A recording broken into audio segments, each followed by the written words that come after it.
Some of these first-round matchups are fantastic. Even I love the young T-Wolves and the young Grizzlies. So the two young teams, they get to face each other. So I want to ask you about Ben Simmons because I don't know. So did you have an experience in your career where there was a really talented guy, but he didn't play much, and he didn't play that year, and then you inserted him into the playoffs? Because I don't know what to expect from him. Is he in shape? Does he get the spacing? Like, what should I expect from Ben Simmons if he plays 10 minutes a half? That's hard to say, Colin, because the only way you can get in basketball shape, especially playoff shape, is by playing in the regular season and playing a lot of minutes. You can't just show up in the playoffs and expect to be in game shape. I don't care what you do off the court. It's not going to get you in game shape. So I've never been in that situation, but it's hard to know what to expect from a guy like that. But at the same time, we're not talking about a normal guy, Colin. We're talking about Ben Simmons. We're talking about one of the best defenders in the league. Yeah. We're talking about first team all defense. We're talking about one of the best playmakers in the league at 6'9". So if I got to throw a guy like that on the court and just see what's going to happen with a guy like Kyrie Irving and Kevin Durant, I'm willing to take my chances. Yeah, I said this. I think they're going to beat Boston. I really do, because I think what they're thinking is if we can bring Simmons in and just guard Jason Tatum, that's your assignment, 8 minutes a half. And then I get Durant and Kyrie Irving, Stephen. I like Brooklyn to upset Boston. Your thoughts? Oh, I'll have Brooklyn to win the championship from the beginning of the season, and not even knowing that everything they was going to go through the ups and downs. But I believe in this team, and I believe in Kyrie and KD, and I'm just interested in see what Steve Nash is going to do. It's going to be hard to stop Tatum. Tatum is a great scorer, and Brown. It's going to be hard to stop those guys. And this team is not a great defensive team. No. They're going to have to find a way to come together on defense and be better on defense to beat these guys, because these guys have been scoring through the ceiling the last couple games. Okay, now, Harden did not play well end of the regular season. He did play well initially. And I think, Stephen, one of the things when I've watched Embiid and Harden and Maxey, they're still kind of, Tobias Harris, they're kind of trying to figure it all out. I don't think you should go into the playoffs trying to figure stuff out. So I even though I liked the move to get Harden, what do you expect from them in the playoffs? I don't know what to expect, because Harden has let us down in the past years in the playoffs. All the big moments he hasn't stepped up.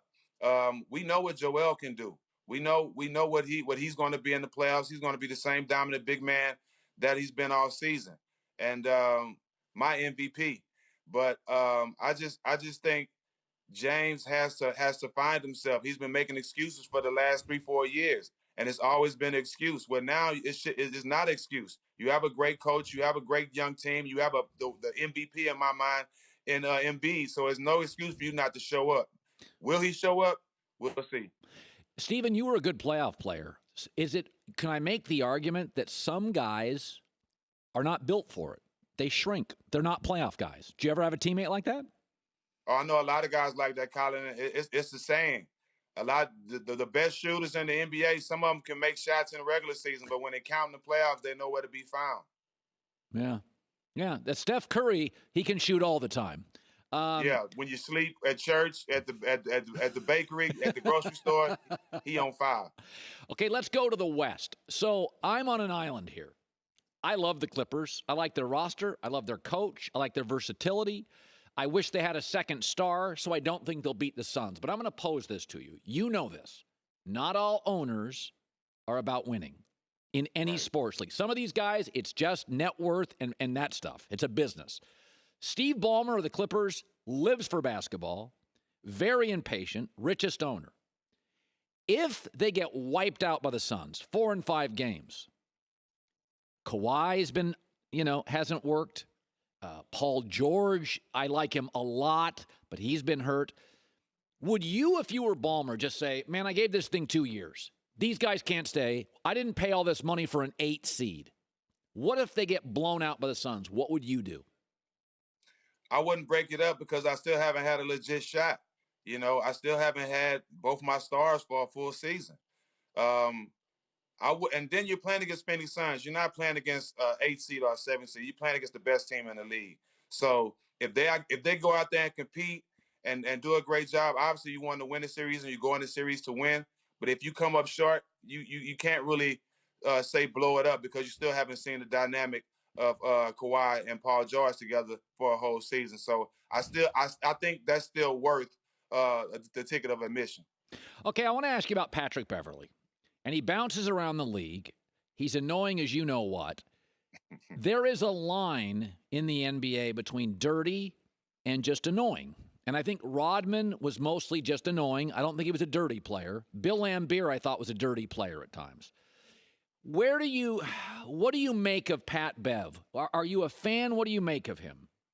I mean, Pat Bev, he got heart. I mean, that's really all I can say. I like Pat Bev. I love his heart because you can have some guys with all the talent in the world, but they ain't got no heart. And I'll take a guy sometimes with heart over talent. But Pat, he do a good job of selling it. Pat don't really lock nobody up. He don't really stop nobody. He's selling it. I mean, all this celebrating after winning a play-in game shows that these guys are not used to winning. That's all it says. I wouldn't have done it. I remember when we beat Dallas, the number 1 seed in the first round of playoffs. We celebrated with our fans, but we didn't jump on the table and do all that. We knew we was just going to the second round. So it was way too much for me. And, I really don't know the history with the Clippers, but it wasn't worth all that. Okay, so give me your finals. What do you think we're going to see? I would say Phoenix, Brooklyn.